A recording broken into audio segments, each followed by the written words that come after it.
help clear up the cholesterol confusion then. So explain exactly what it does and why we need it. And we're taught to think that cholesterol is the thing that's clogging those arteries up that causes the heart problems, and we need to reduce that. So how did we get to making cholesterol the bad guy, and what does it really do for us? Well, making it the bad guy was simply a matter of, hey, we found a drug that can reduce it. Let's find a way to sell it. Let's make cholesterol a villain. And of course, God created us all. God created cholesterol too. So it's not bad, it's not evil. The fact of the matter is it's very protective. It's one of those mechanisms that should you have arterial inflammation of any kind, venous as well, but you talk about circulatory inflammation, then the cholesterol will come in to help patch and repair. It starts a process of healing. Now, if you are unaware of the process of inflammation and what really causes it, you'll continue to live a lifestyle that will precipitate this inflammation long term, which will precipitate continual patching and repairing. And so they come in at the end stage and say, oh my gosh, look at those arteries, they're so clogged up. Oh, what is it? Oh, there's some cholesterol there. Oh, it must be the cause. Never realizing that the cholesterol saved your life. In fact, you wouldn't be alive today if you hadn't had that patching and repairing occur. You would have an unannounced, if you will, internal bleed, a rupture, a breach of an artery or a vein, something that you would not have a sensation for, and you would die maybe even in your sleep. So the reality is the cholesterol is so vitally necessary to keep us alive in the case of inflammation that is occurring within the arterial system. Deposits on the arteries, what is that? And so they continue to persist, the medical doctors, to tell women, particularly of age, to say, hey, keep taking that calcium, lots of calcium. They're still pushing chalk, calcium carbonate in a lot of cases. Now, some have woken up to see different forms of calcium, but calcium is a macro mineral. It's very easy to get in the diet and through supplementation. They ignore the fundamental, let's say, micro minerals that are very critical in keeping the health of the coronary system going. And that, of course, includes magnesium and other things. The same things that work with the skeletal system, believe it or not, will work for the coronary system. Now, one of the most important trace elements for the vascular system as well as all connective tissue is, in fact, silicon or silica.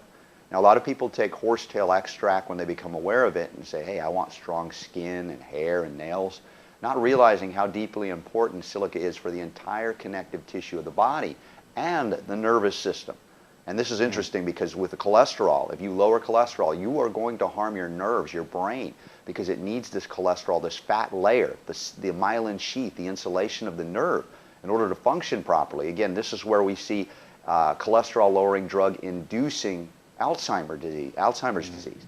So that's why I say, again, if you want Alzheimer's, let's say, take lots of flu shots and take lots of cholesterol-lowering medications. You will guarantee a future that you won't remember anything. The problem that we have here is that the MDs and the pharmaceutical industry, because they have co-opted the medical market here in the free world,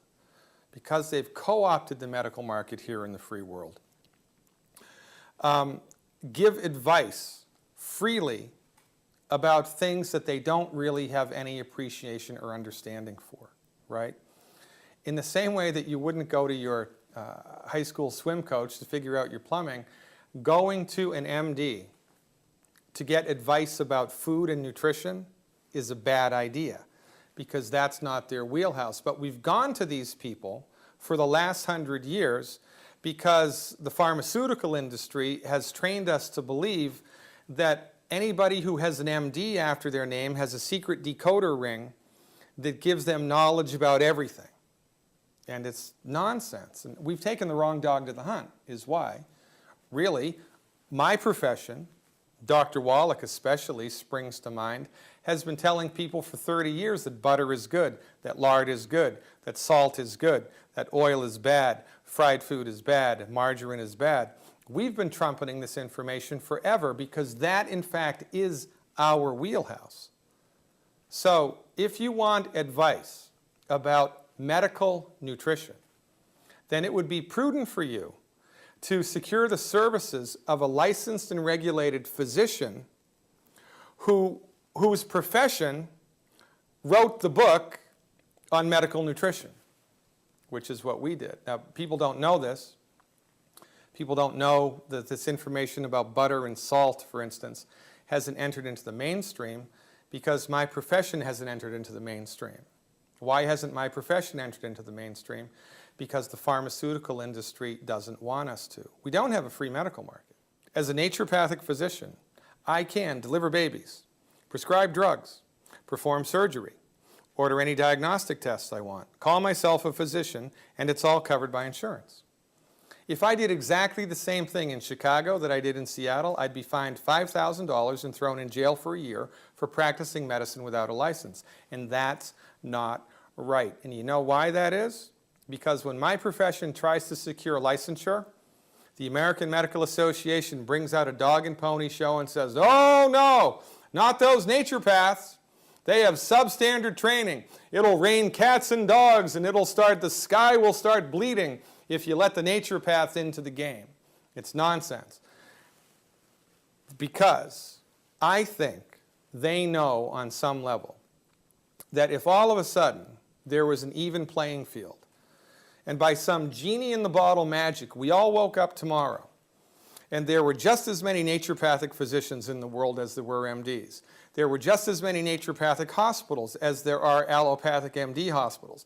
That insurance covered everything equally, and that was equal research money distributed to all fields of medicine. If that were to come to pass, within 5 years, an MD with a general family practice would be out of business. Because in a free market, people gravitate towards what works. For chronic illnesses, medical nutrition works. Holistic medicine works. For trauma, allopathic reductionism works.